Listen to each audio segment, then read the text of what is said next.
chắc cũng chỉ xem ta mấy. चलो Nah, kuda.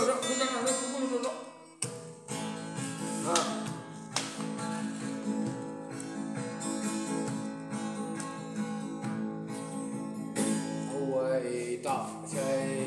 punya janju,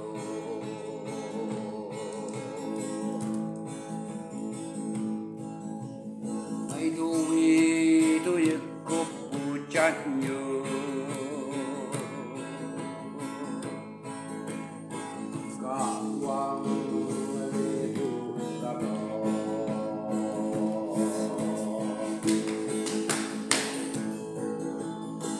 Hầu mới sợ như mai lăng người trên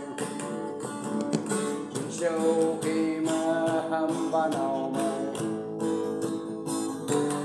yang càng sống tu phần khẩu nhà nuôi yak cha nuôi wow ya u độc lên suy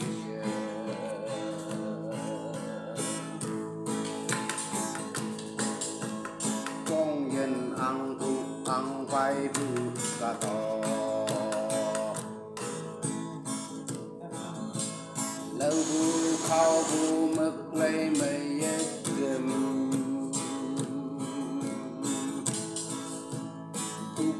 xuôi sâu mây cuốn nhà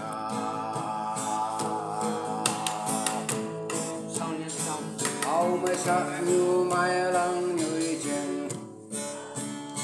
sâu khi mà hâm ba nào này yang đang sống tu phần khẩu yang nhà nuôi yak cha nuôi wow ya đốt lên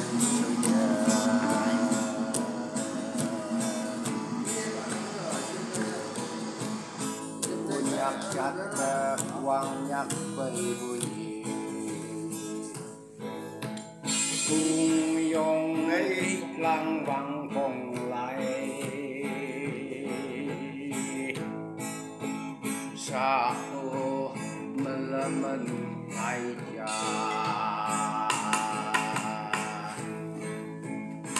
hầu mà sợ như mai lăng người trên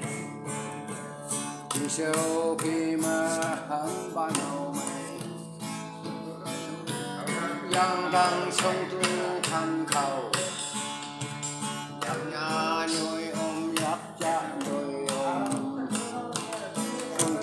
xuôi